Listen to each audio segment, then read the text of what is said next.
Bonjour à toutes, je suis ravie de vous retrouver aujourd'hui pour vous parler du périnée. Pour moi, il est fondamental de comprendre et de connaître son anatomie. Ainsi, vous aurez une meilleure conscience et une meilleure maîtrise de cette zone intime. Donc le périnée, il se trouve juste ici, donc vous voyez, hop, c'est la petite zone ici qui va fermer le tronc, qui va former le fond du bassin. Donc ça a la taille d'à peu près 2 paumes de main et ça va s'insérer sur tout le pourtour du bassin. Ça a la forme d'une coupelle, d'un bol, d'un entonnoir. Donc il s'insère sur tout le bassin. Donc c'est pour ça qu'il y a une interaction très fine avec le bassin osseux et la colonne vertébrale, donc notre posture. Là, on peut faire un petit rappel des repères avant, arrière et sur les côtés du périnée qui va former un espèce de losange et qui peuvent nous aider un petit peu à prendre des repères.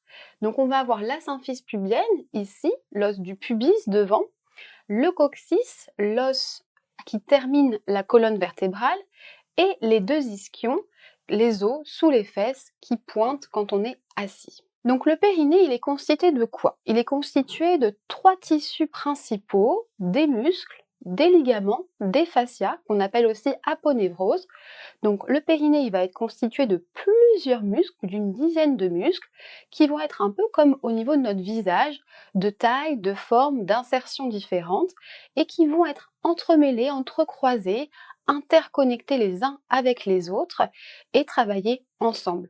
Donc ils peuvent se situer sur un plan superficiel, sur un plan moyen, sur un plan profond. Nous avons également des fascias qu'on peut imaginer comme une toile d'araignée, qu'on peut imaginer comme une colle filamenteuse qui va mettre en cohésion le tout, qui va soutenir, qui va maintenir l'ensemble.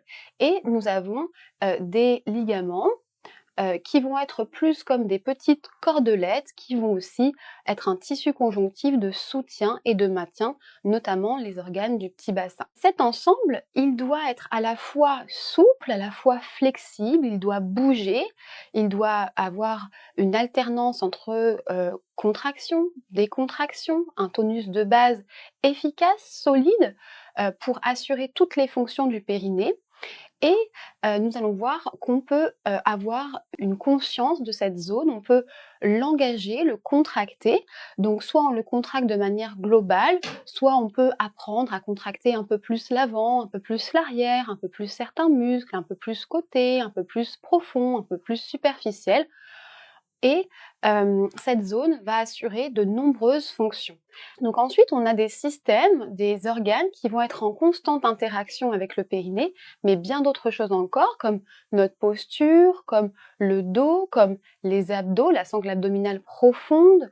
Voilà, je vous ai dit la façon dont on boit, la façon dont on mange, si on est constipé, si on a une période hormonale particulière, les temps de grossesse, les temps d'accouchement. Le périnée va un petit peu suivre notre vie féminine et va subir plus ou moins des périodes qui peuvent être un peu plus propices à le stimuler ou bien à l'abîmer. Donc il faut en prendre soin, il faut le préserver, c'est important. Donc les systèmes qui le traversent, on va avoir le système urinaire, donc on voit la vessie avec l'urètre, le petit tuyau pour faire pipi, qui va complètement traverser le périnée. Le système gynécologique avec donc l'utérus, on a les trompes et les ovaires, et puis le canal vaginal jusqu'à l'orifice vaginal, donc le périnée, et le système digestif avec le rectum, l'ampoule et l'anus. Donc si on a de la constipation, ça va peser sur les structures du périnée, ça peut engendrer plus de tension. Si on a des troubles au niveau urinaire, au niveau gynécologique, des kystes, des polypes, pareil, c'est des choses qui vont interagir. Donc si l'un des organes est dysfonctionnel, ça peut entraîner des déséquilibres chez l'autre et inversement, tout est un petit peu interconnecté, ça c'est très important à comprendre.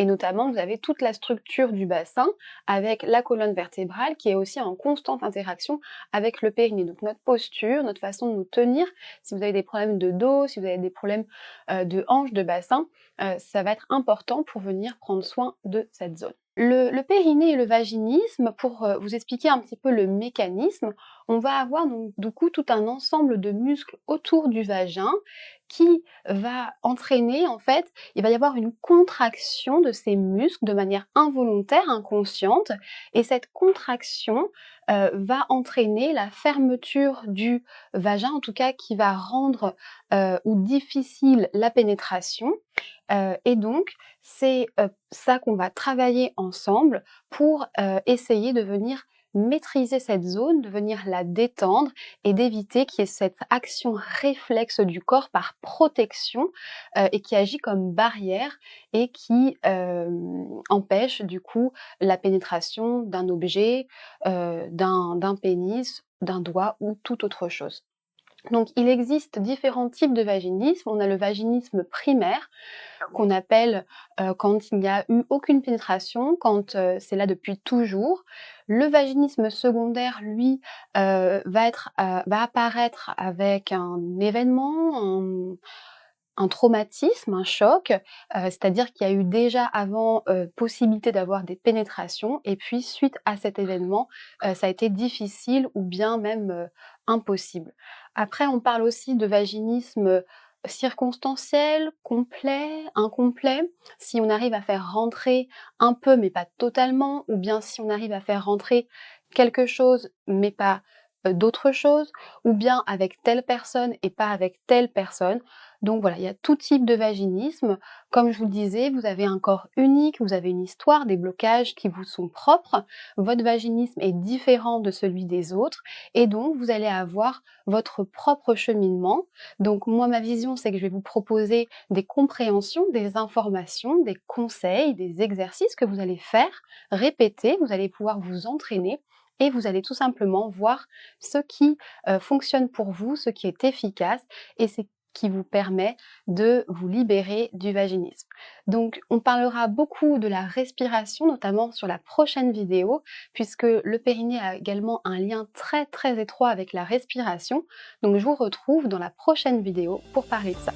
À bientôt!